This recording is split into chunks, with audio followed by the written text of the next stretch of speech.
Assalamualaikum warahmatullahi wabarakatuh. Undi keessanuu rabbiidhaati viidiyoo koo kana biraan darbinaan isiniin jedha. Sababni isaasi obboleettii keenya kana guyyaa kaleessaa mucaan sabboontuu jedhamtu suuraa siif iddee laxxaftee viidiyoo siif iddee laxxaftee ospitalaa keessa jirti. Madaameetu gadi baastee gattee waraqata illee hin qabdu.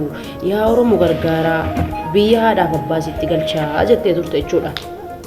Nuti immoo ishii jennee viidiyoo garaagaraa dalagnee suuraa gadhee. Egaa obboloota koo yeroo baay'ee ani waan dubbadhu keessatti dhugaa dubbachuuf waan hedduu takka nama gaddisiisu. Egaa qabeenyaan qabaarraa fayyaan qabaatu caala.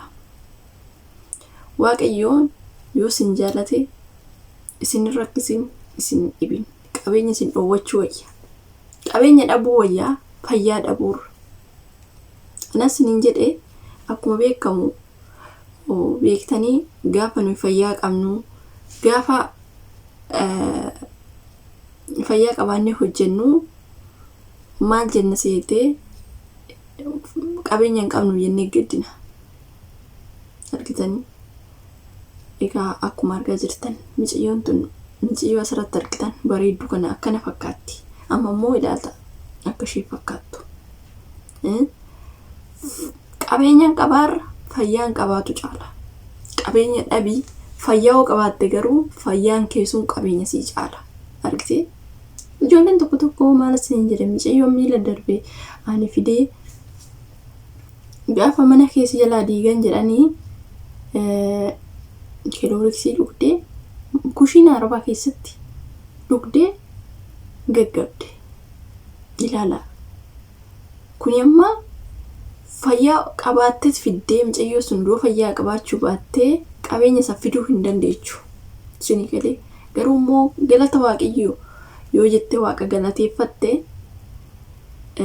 isheen guddaadha beektee ani fayyaan naa kennitee hojjedhee argadhe ammas hojjedhee fidaa tamaskeen jechuun beeknu. Ijoolleen keenya dhaggeeffadhaa isinittan hima. Dhugaa dubbachuu fi addunyaa kanarratti abadan qabeenya nawwina. Qabeenya nawwina.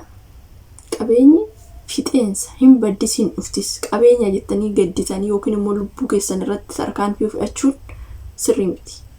Ilaala Micayyoon tun waan ishee fakkaattu amma waan ishee fakkaattu. Waa fayyaa dhabdeef ka'a.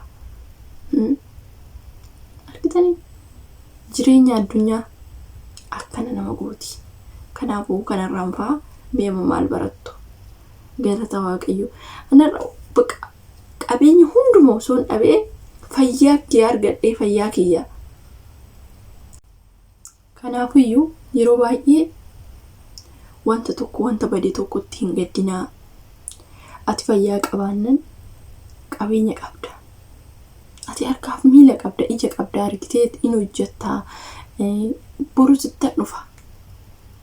Kalaas nama fayyaa qabudha. Garuu immoo fayyaa dhabdee yaade gadduu dandeessa. Bo'uu dandeessa. Garuu immoo meeqa keenyatu gara miidiyaa kanatti ba'ee oduma hojjetuu danda'u. Osuma hojjetee of jijjiiruu danda'u bo'aa. Kun amma maal agarsiisaa? Kuni Waaqatti Waaqa gaddisiisudha. Fayyaa kenneef, miila kenneef, ija kenneef odoo argitee hojjechuu dandeessu. Odoo deemtee galuu dandeessu. Miidiyaa kanarratti dhuftee bu'aa jirti. TikTok kanarratti dhuftee bu'uuchi. Na gargaara. Ilaala. Nama akkana gargaarudha malee nama fayyaa fi nama ija qabu, nama harka qabu, nama luka qabu, nama deemee hojjetachuu danda'u gargaaru narra sheemidha. Dhugaa dubbachuuf nama akkana kana of gargaartee nama akkanatti dhukkubsatee algaa irratti hafe, siree irratti hafe, ciisee siree irratti hafe kana yoo gargaarte siif gaariidha. Si waa guddaadha. Garuu immoo nama akkasii imimmaan mashiitii jecha nama akkana kana dhugaa dubbachuuf nama baay'een bira darba. Ilaalan nama fayyaa qabu bakka nama arguu danda'u. Nama akkanaati kan gargaaramu. Isinii galee. Kanaafuu addunyaan tuni sobduudha. Kanaafiyyuu dhugaa dubbachuu fi waan tokkoon of hin jajinaa isiniin jechuu barbaadetan. Waan tokko qabeenyaan qaba jettee ani bareeddudha jettee ani kana jettee galgala keessa ishiinis akkuma nama akkuma keenyatti nama hojjetee of jijjiiruu dhuftee garummoo carraadha kan taate hedduu takka nama gaddisiisa dhugaa dubbachuuf hedduu takka laphee nama cabsa. Kanaaf waan qabdaniin waaqa kee galateeffadhu. Ani kana dhabee ana kana naan kennine ana kaman qabeenyan godhanne jettee gaafa boochee gaafa gadditu waaqa gaddisiiste jechuudha. Siigalee waan hundumatti waan qabdutti waan xiqqaas ta'e guddaas ta'e tamasgeen jechuutu caala. Kanaafiyyuu jireenyi addunyaa lafa tanaa waa sobduudha beektanii. Kanaafiyyuu waan akkasitti isiniin jedha obboloota koo. Dhugaa hedduu takka waan baay'ee takka nama gaddisiisudha. Obboleettii kana Waaqayyoon ishee amaaru fayyaa ishee guutuutti deebisu. Dheenyutu amma Micayyoon kanaa fi tana wal biratti ilaala.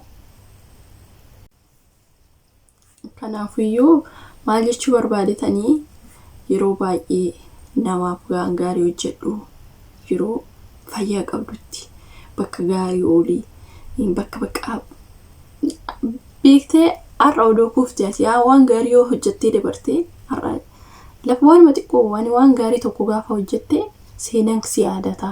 Gaafa ati kuftee gaafa ati dhukkubsattee seenaan sun si yaadata. Garuu gaafa ati waan badaa hojjettee lafa kanarratti waan badaa hojjettee baduma taata. Kanaafiyyuu hanga jirtanitti waan gaarii hojjedhaa, waan gaarii waliif yaadaa. Egaa jireenya addunyaa tanaas obduudha. Dhugaa dubbachuuf waan baay'ee nama gaddisiisudha. Carraadha. Wanni hundaafiyyuu kanaaf waan hundumatti waan qabdanittis haan qabnettis tamasgeen jechuun dagatinaa isiniin jechuu barbaadanii keessattuu nuyi shamarran biyya Arabaa jirru kuni ni beektu kaa'e kan arganne gaafa waan tokko beektanii ijoollee baay'ee nama maal godhu biyyatti amma fakkeenyaaf mana oggaa meeqatti dadhabne yaa hundi keenya iyyuu akkasumatti dadhabnes argines madaas hin qabu. Garuu immoo waaqan gaddisiisne tamasgeen jennee suma callisne garuu beektanii hundi keenya iyyuu madaa hin qabna. Tamasgeen jennee callisne maaliifi fayyaa waan hin qabuuf harka waan qabuuf qabeenya naa caala fayyaan jechuudha beektanii. Fayyaan kiyya anaaf qabeenya naa caala. Gaafa fayyaa dhabee homaa hojjechuu hin danda'u waan ta'eef gaafa sanan gadda malee amma wanti na boochisee wanti na gaddisiisu takka illee hin jiru. Galata Waaqayyoo hojjedhee fida waan ta'eef bakka san nan ga'a jedhee kutannoo qabaannaan nan ga'a. Nan hojjedha. Fayyaan qaba, humnan qaba waan humna naaf kenne waan ta'eef. Kanaafiyyuu gadditanii boochanii yookiin immoo waan hin taanen waaqa keessaniin gaddisiisinaa isiniin jechuu barbaadetan. Namoota meeqa hojjenne oduu nuyi fayyaa qabaanne kanatti hojjenne osoo nuyi kana taane kan jedhu meeqa jira. Osoo nuyi kanatti ilaalle namoonni ijaan hin argine oduu nuyi guyyoota akka bakka addunyaan tun maal akka fakkaattu ilaalle kan jedhu kan kana taphanya'u nama meeqa jira. Kanaafiyyuu osoo iyyi qabdu oduu deemuu dandeechuu oduu waa hundumaa qabdu waaqan gaddisiisin sin jechuu barbaadetanii. Egaa obboleewwan koo irraa barattu jedheetiin yaada. Waan hundaafiyyuu Waaqayyoon fayyaa nuuf kenne Waaqayyoon galateeffachuu qabna. Galanni isaaf haa ta'u. Egaa viidiyoo biraatti nan gara deebinutti turtii gaarii qabaadhaa. Nagaan naa